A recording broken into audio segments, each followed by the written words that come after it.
ハローマットです。ここはイーストビレッジです。やっとこのマニアックな場所をご紹介する回になりました。で、僕がニューヨークの、友達に食事に連れてきてもらう場所っていうと大体このエリアになります。で、おそらくそれは僕にニューヨークらしい場所を見せたいからだと思います。で、今日はこのイーストビレッジの入り口の部分、別名ウクライナタウンとも言います。で、このエリアを歩き、今日の目的地は、冬のニューヨークを代表する写真スポットです。では行きましょう。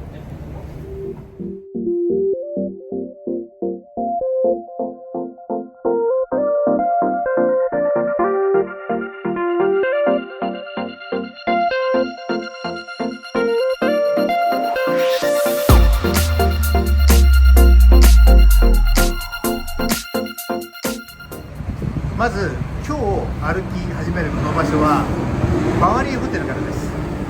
で、バワリーホテルは、マンハッタンの中でおしゃれなねブティックホテルというとよくね名前の上がる場所です。で、中のね写真もあるので後ほど入れたいと思います。で、このバワリーホテルの向かいですね、ここがバワリーストリートです。で、バワリーホテルの隣がイタリアンの現場ですね。で、ここはね、内装とか店舗のデザインが素晴らしいっていうことでよく、マンハッタンのね本で紹介されてます。で、中の写真があったのでここは入れておきますね。で、このまま北の方に、ですから上の方に向かって歩いていきます。で、そうするとここがイーストの3ですね。ですからここからスタートします。で、今イーストの3を越えるとここねスイートグリーンですね。で、ここはノマドの回でもご紹介したんですけど野菜のレストランで、今ねマンハッタン中にねたくさんお店ありますね。あっという間に増えました。で、今日ねすごく天気がいいので、寒いんですけど綺麗なねイーストビレッジご紹介できると思います。で、今イーストの4ですね。で、ここも越えてさらに北に歩いていきます。今イーストの5まで来ました。で、こちら側がノーホーになります。で、ノーホーの方には行かずにこのままイーストビレッジだけをねご紹介したいと思います。で、ここにねあるのがザ・スタンダードって書いてありますね。これねスタンダードホテルです。で、ハイラインの回でご紹介したザ・スタンダードホテルはここにもね実はあるんですね。ですごくねおしゃれなホテルで、ここもね中の写真入れておきます。ですからこのエリアには、さっきのバワリーもそうですけどバワリー、それからザ・スタンダード、それとちょっとね見にくいんですけど、ちょっと見えるかな、ここにちょっと近代建築ありますよね。これがねクーパーユニオンっていう学校で、ここもねよく建築で、それからインテリアもそうなんですけど紹介されます。ただイーストビレッジらしいかって言ったらそうじゃないんですけどね。で、ちょうどここがクーパースクエアって言われる場所で、このイーストの6を今回は右ですから東の方に向かって歩いていきます。で、そうするとねこの辺りからウクライナタウンになります。ウクライナタウンの中心地っていう形ですかね。あ、そうそう、それでここだけはちょっと紹介しなきゃいけない場所があるんですけど、すぐねそこなんですね。そこまで行きますね。だいぶね近づいてきました。説明不要なんですけど、マクソリーです。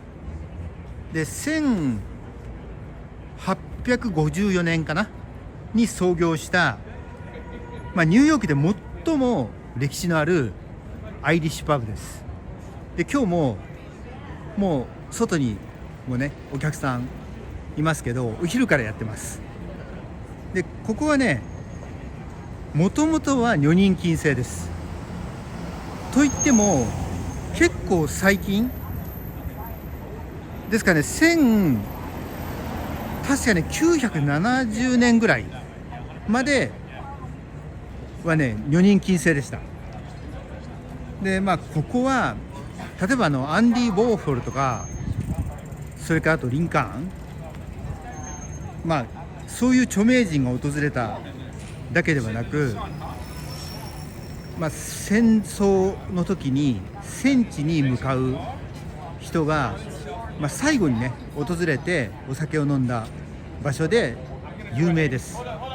で提供されるビールは、ダークっていうのとライトという2種類だけで、それも少しね小さめのグラスが2つセットで提供されるっていう、そういうスタイルです。で元の道に戻りますね。でここはね僕ね明るい時間に行くのが結構おすすめで、もちろん僕が最初に連れてきてもらった20年以上前は夜だったんですけど、結構ね明るい時間に行くと、それも入り口を入ってすぐのところにカウンターがあるんですね。でそこに行くとねいろんな人が話しかけてくれて、で少し前も、退役軍人、英語でベテランっていうんですけど、その方がねお話ししてくれて、で日本にね横須賀に来てたって言ってました。で空母キティホークの話とかミドウェーの話、それからF14 トムキャットの、ジョリー・ロジャースとかね、いろんな話してくれました。だからねすごく楽しいのでぜひねおすすめです。で今元のイーストの6に戻ってさらに東に歩いてます。でそうするとこのイエローとそれからブルーの色のミュージアム、これがねウクライナミュージアムです。ちょっとね寂しい感じなんですけど、このウクライナタウンの中心地ですね、ここが。で確かに中の写真あったと思うので入れておきます。でマンハッタンというかニューヨークはね東ヨーロッパの人多いんですね。でこの国旗の意味分かります？これね下がね黄色がね麦畑なんです。で上が青い空なんですね。だからそういうウクライナの、風景、原風景、結構ね東ヨーロッパの方に行って、電車に乗ると麦畑と青い空ってねすごいね印象的なぐらい綺麗なね景色で目にね焼き付いてるんです。でこのまま歩いていきます。でちょっとね人通りが少ないというかお店少ないんですけど、この次のそこね2アベニューなんですね。セカンドアベニューなんで、その辺まで行くとお店が増えてきます。でこの辺りがこの辺りっていうか、こっからさらに1アベニューに行ってさらに東に行くとアルファベットシティって言われるABC の通りになるんですけど、その辺りが最もニューヨーク、今も残っている場所だと思います。ですけど今日はウクライナタウン中心なので、ここをセカンドアベニューを左に曲がりますね。ですから北の方に向かって歩いていきます。今ね、イーストの7ですね、7を越えたいと思います。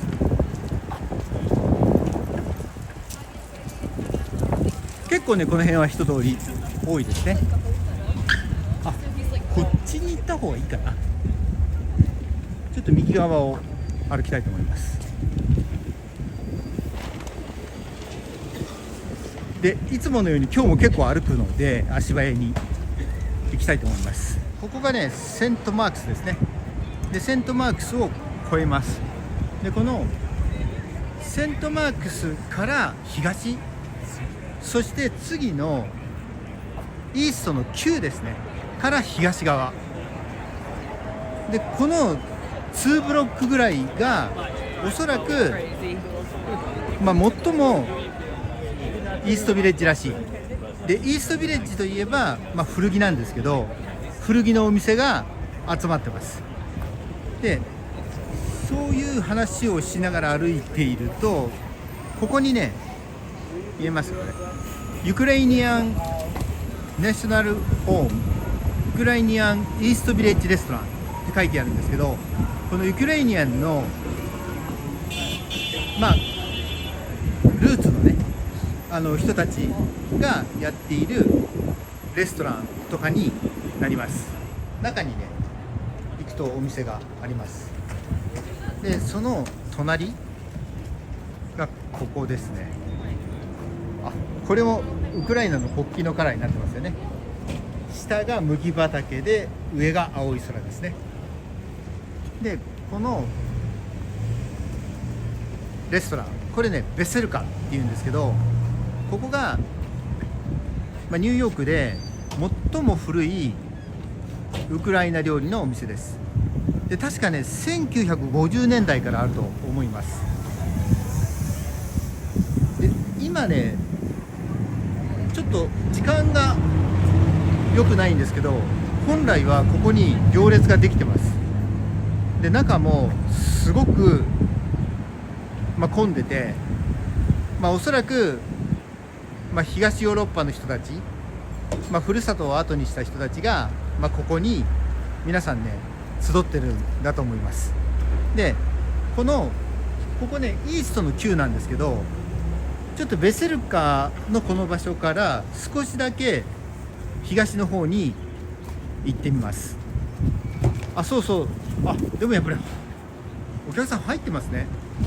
で、僕ウクライナ出身の知人の方に、2人か3人に聞いたんですけど、美味しいっていう人と、そうでもないよっていう人といたんですけど、でもぜひね、経験としてウクライナ料理食べるならここだと思います。で、中に入った時の写真とかね、料理の写真あるので後ほど入れときます。でもここにもこのウクライナのね方が、ですからこの辺がやっぱりウクライナタウンですよね。でもね、このマンハッタン、スラブ系の人やっぱり多いんですよね。ベラルーシとか、それから、旧ユーゴもそうなんですけど、よくね会いますね。で、このまま行くと、ここだ。ここね、コブルストンって言うんですけど、ここヴィンテージショップですごく有名ですね。ですからこの辺りいくつもね、ヴィンテージのお洋服のお店あるんですけど、一軒ずつね覗きながら歩くの楽しいと思います。結構入ってるんですね、いつもね、どこも。で、こんな感じで、本当はねこのまままっすぐ行くと、まだねニューヨークに残っている東ヨーロッパがルーツの公衆浴場があるんです。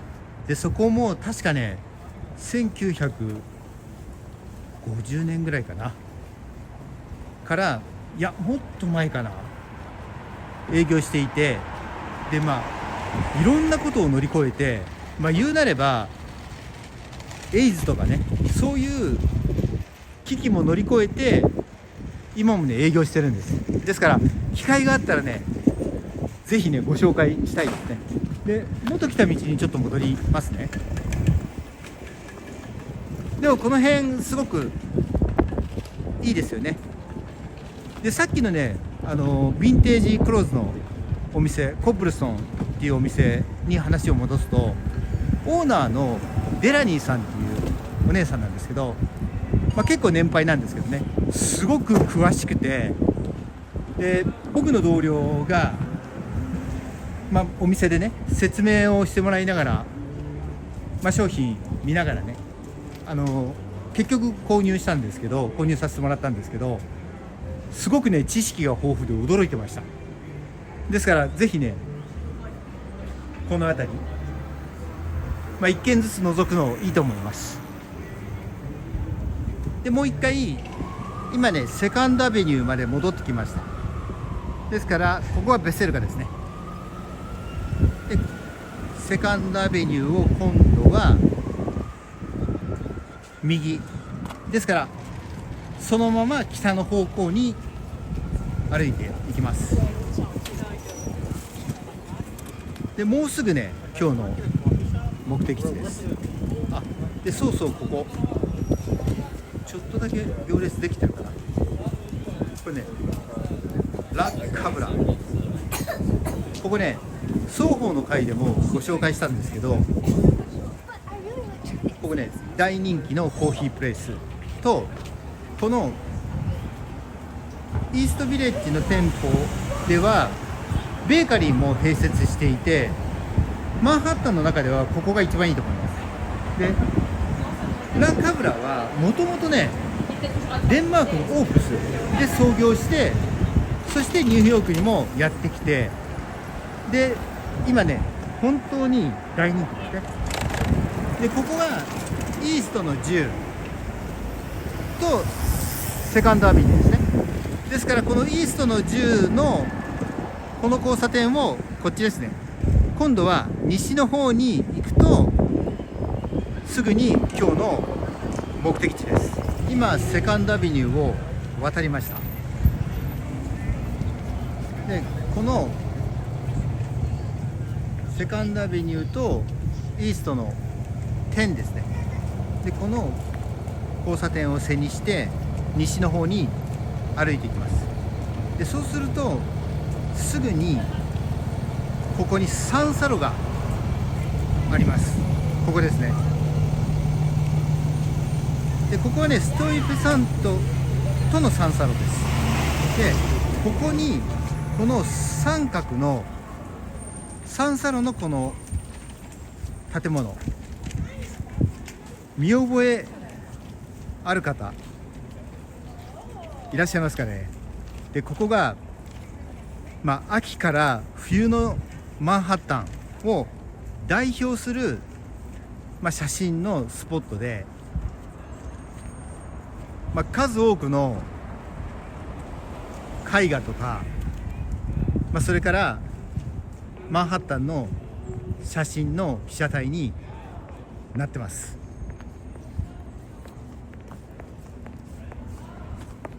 で僕が街歩きの参考にしている、有名な本があるんですけど、それの写真も入れておきます。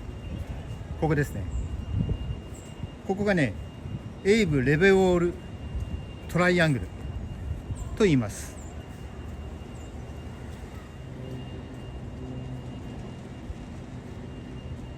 少しね後ろに下がりますね。でおそらくこのアングルで紹介されることが多いと思います。で秋から冬のニューヨーク、もちろんセントラルパーク、それからハドソンバレーも素晴らしいと思います。でもそことは違う、自分だけの一枚を、カメラに収めたいと思った時、ぜひねこの場所も訪れてみてはどうかと思います。で、僕のチャンネルではすごく詳しいニューヨークのガイドを作りたいと思ってます。で、もし面白いと思ってくださったらぜひチャンネル登録もお願いします。では失礼します。